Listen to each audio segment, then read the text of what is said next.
love Halo. I've been playing Halo since I was in like 4th grade. I fucking love Halo. I feel like I lost the plot after 3. So what we're watching right now, guys, is we're gonna be watching the entire Halo story in 13 minutes. This is by NGN. We're gonna watch this together and see how we feel. While the majority of the Halo media is based on the 26th century, the universe behind the games spans hundreds of thousands of years. So with this, I'm going to attempt to sum up the entire story into a short, easily digestible video, bringing us to the current timeline in the story as of the end of Halo 5 Guardians. Yeah, so I also stopped caring about Halo officially after Halo 4. I want to say after Halo 3, like I gave ODST and like the others a chance. I'm not saying it's bad. I just feel like Halo stopped feeling like Halo after Halo 3 for me. I feel like that's an unpopular opinion. I really do, because like I feel like a lot of people... Reach, okay, like everybody asks me about Reach. I feel like maybe I was just not in it enough to care about Reach, but I feel like I stopped caring as much about Halo in general after 3. It just changed. I feel like that's when the internet started changing. Halo 4 was just off for me, and I even went to fucking my 7-Elevens and my gas stations to get the fucking code red and the Doritos chips so that I could get XP bonus. All right, I fucking cared. All right, I cared a fuckload about it.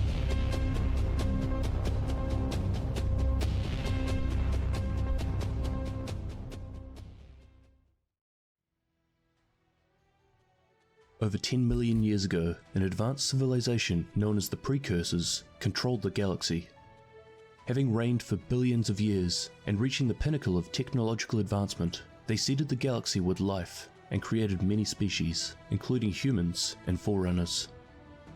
The Precursors held the mantle of responsibility, the guardianship of all life in the galaxy, and they decided it was time to pass the mantle down to one of their creations.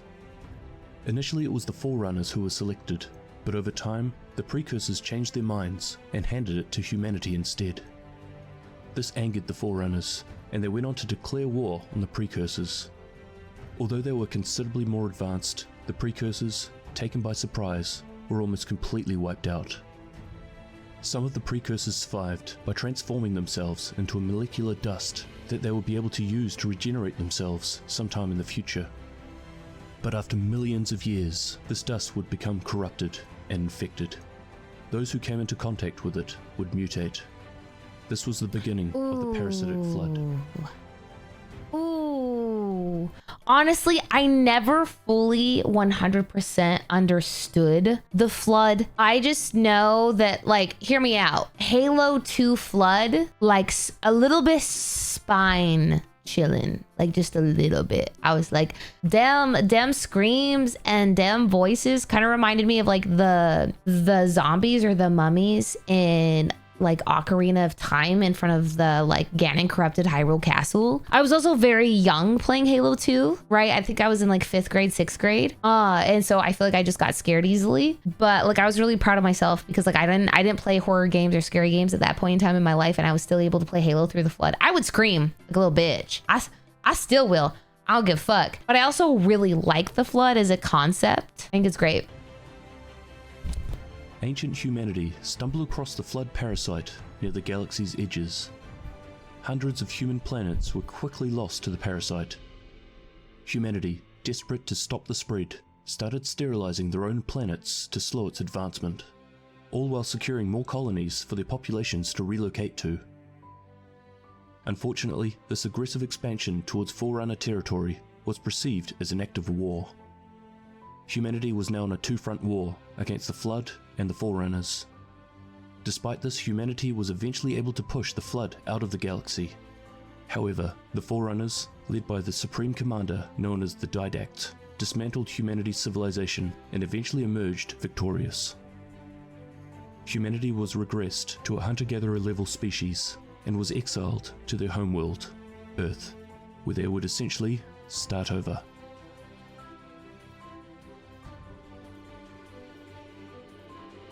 The Flood resurface, and for the first time, the Forerunners make contact with them, resulting in a war that lasts for centuries. Many Forerunner planets have been overwhelmed by the Flood. They decide that the only way to stop the complete infection of the galaxy is to remove its food source and end all known sentient life. The Forerunners create a superweapon called the Halo Array, which is a network of enormous rings throughout the galaxy. The DNA of each species would be stored, so that after the cleansing of the... See, I don't know if you guys know a lot about the rings, but like I knew about the rings, but I feel like, am I dumb? I feel like they didn't like fully go over the flood in the games. Maybe I didn't, maybe I didn't like fully pay attention. I'm very selective hearing. Maybe it's because I stopped fully paying attention after Halo 3, but maybe I just never went through the whole rabbit hole. Anyways, I appreciate this video. The flood from the system, planets could be reseeded and begin once again. This weapon was a success. Once fired, all beings within the array's effective range, including the Forerunners themselves, were wiped out.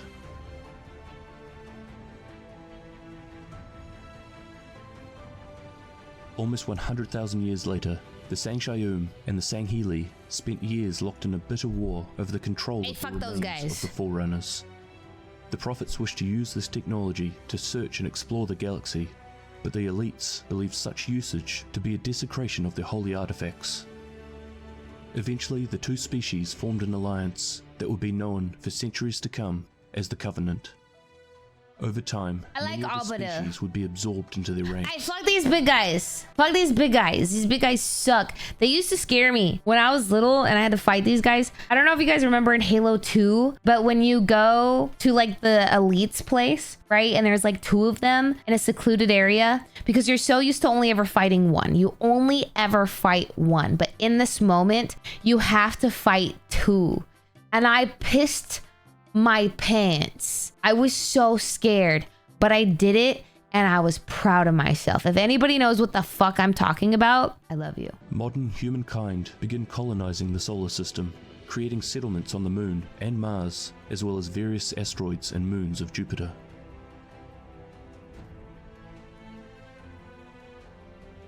Governments and factions fight for control of Earth and its early colonies. Overpopulation and disorder on Earth begin to mount. The United Nations Space Command is created to deal with the growing rebellions spanning the solar system.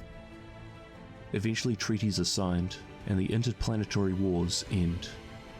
A united Earth government is formed, but they are now facing problems of overpopulation, famine, and economic instability caused by the wars.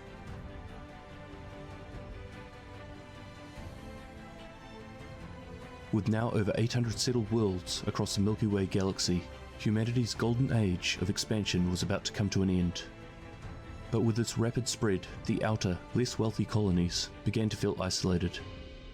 Laws and taxes set up by the United Earth governments were causing dissent and instability against the centralized Earth government. Outer colonies were feeling like it was becoming their role to work hard and live in squalor in order for the wealthy inner colonies to continue their more luxurious lifestyles. This eventually led to the insurrection, an undeclared civil war between the UNSC and the various rebel groups that rose up against it.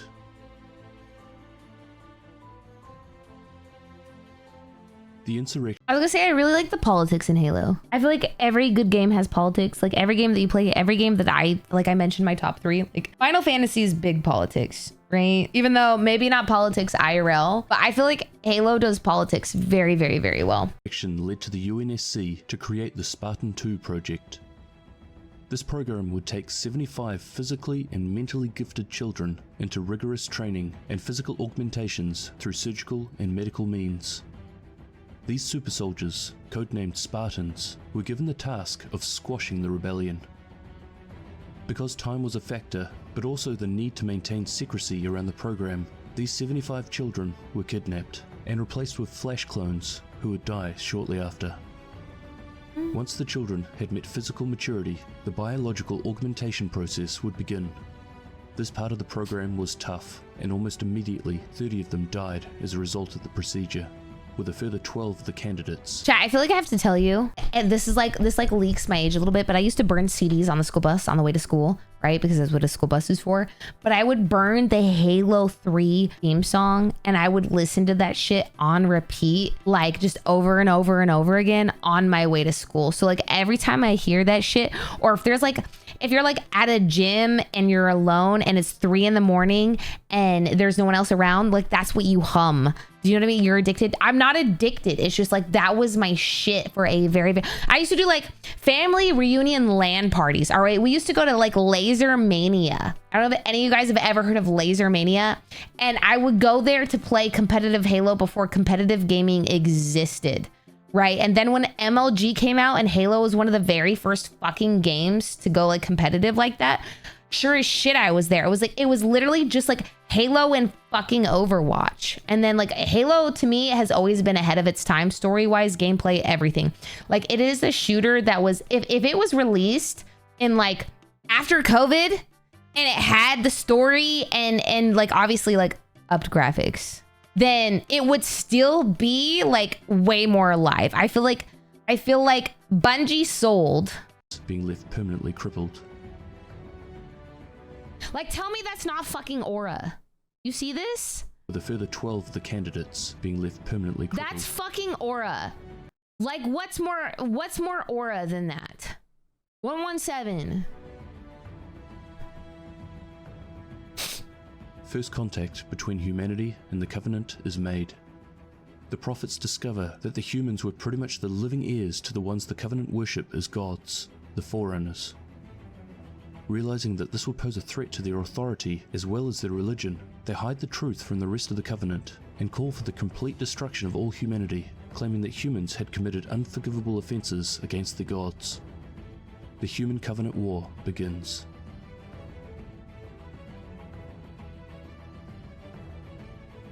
The Spartan 3 project is begun in secret.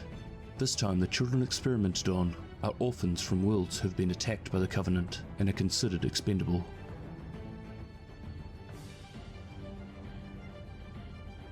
The artificial intelligence Cortana is created, cloned from the brain of the Spartan 2 program. Also, I'm gonna say, I feel like Cortana was my bi-awakening. Like I've talked to so many guys like, oh, she's mid. No, she's wife. That is wife. When you lose Cortana for the first time, and this is how you know I haven't played through the series in a while, I think you lose her for a bit in Halo 2. I was depressed. I didn't want to play the game anymore. I was like, I need my wife. I need my woman. Program creator, Dr. Catherine Halsey. I get it, but I'm bad at names. Leave me alone. It's Abada. It's the Abada. Always the Abada. Also, there's like just like a sick fucking title. Like I'm God, but like I'm Abada. The Covenant invade Reach, one of humanity's most populated planets. The Spartans of Noble Team help a UNSC ship, the Pillar of Autumn, escape.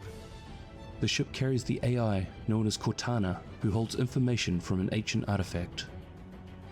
The Pillar of Autumn crashes onto one of the Forerunners' Halo arrays, and a sample of the Flood kept in quarantine is awakened. To stop the Flood and prevent the Halo array from being activated, Spartan John 117, Master Chief, destroys the ring. The Covenant go on to invade Earth, but are stopped by the UNSC. While fleeing, Master Chief, with Cortana aboard the UNSC ship in amber clad, decides to follow them to another Halo installation that the Covenant are planning to activate.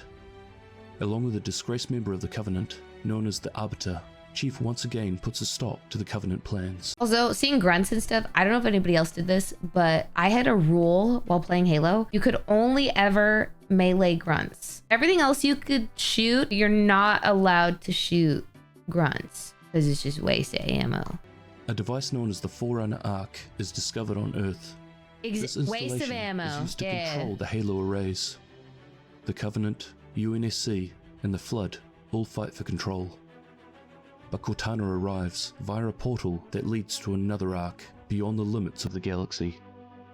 She leads Master Chief through the portal, followed by the Flood, along with a number of Covenant. Cortana has constructed a new Halo there, which Master Chief uses to destroy the Ark and those on it before leaving on the ship, forward into dawn. But while escaping, the ship is torn in half, and both the Master Chief and Cortana are set adrift throughout space.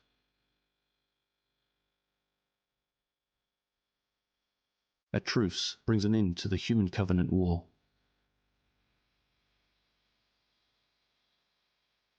A planet called Requiem draws the remnants of the Forward into Dawn into its orbit. Cortana is now suffering from rampancy, which is a condition that begins to affect AI who live beyond their normal lifespan. This former Forerunner planet is home to a general called the Didact, who's been held there in suspended animation.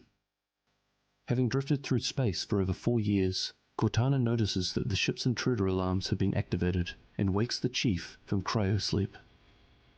After crash landing on the planet, the Chief and Cortana are... Dude, see, I told you, chat, wife, right? Nobody, Master Chief, he looks out for everybody, but the only person that really looks out for Master Chief is Cortana. And the way that she always like calls as well too, I was like, man, I need a wife like Cortana. ...by the occupying Covenant forces, who have refused to disarm and continues to declare war on humanity. After the Didact awoke, the Covenant group swears allegiance to him.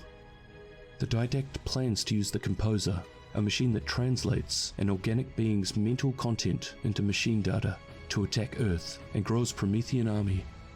The Master Chief follows him in close pursuit, but the Didact was too powerful for the Master Chief. However, Cortana, nearing the end of her life, uses the last of her strength to immobilize him, and it was during this time that the Chief was able to disable the Didact with a pulse grenade, sending him falling into a slip-space rupture beneath the Composer. Cortana was able to save the Master Chief from the subsequent blast that was used to destroy the Composer. Cortana then begins to fade away. Floating around space, the Chief is later recovered by the UNSC Infinity. Cortana was still within the Didact ship when it was destroyed by the Master Chief. What was left of the ship enacted an emergency slip-space jump and came out near Genesis, where Cortana discovered the domain. After accessing the domain, she was able to stop her rampancy and gain control of all Forerunner assets. She begins to awaken the Guardians, powerful Forerunner AIs, as a way of forcibly bringing peace to the galaxy. She essentially assumes the mantle of responsibility.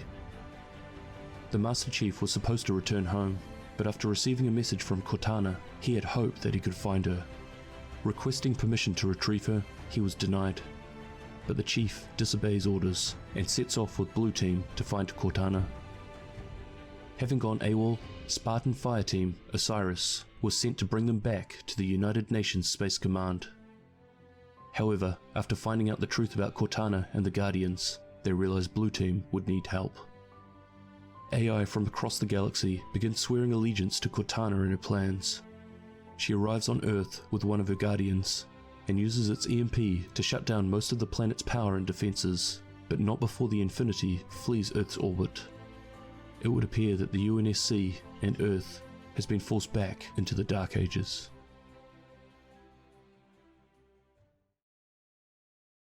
And this is where it can be assumed that the story will continue on to Halo Infinite. I'm a massive Halo fan. Although I've played everything in the franchise, I've put an obsessive amount of time into Halo 3. So when it was suggested by a number of people that I consider exploring the enormous Halo universe, I jumped at the idea. I'm not sure how well this will be received, but I'm going to give it an honest shot, even if just for my own interests. But please, let me know what you think. This has obviously just been an overly shortened version of the story up until now. I didn't mind Halo Infinite. Someone who came back to Halo after like not being as turned on by it, I didn't mind it. It did feel, it's weird because like part of it felt nostalgic, and I don't know if that's just me being attached to like playing the games and then like not playing for a while and then coming back to it, but also playing online because like I played custom games, online games for a while, like for like 4 months, maybe 5 months after it came out. And honestly, it was a lot of fun. I had a lot of fun. Hey guys, we watch these videos live. If you'd like to catch them with us, you can head over to twitch.tv/Suto. Okay, bye.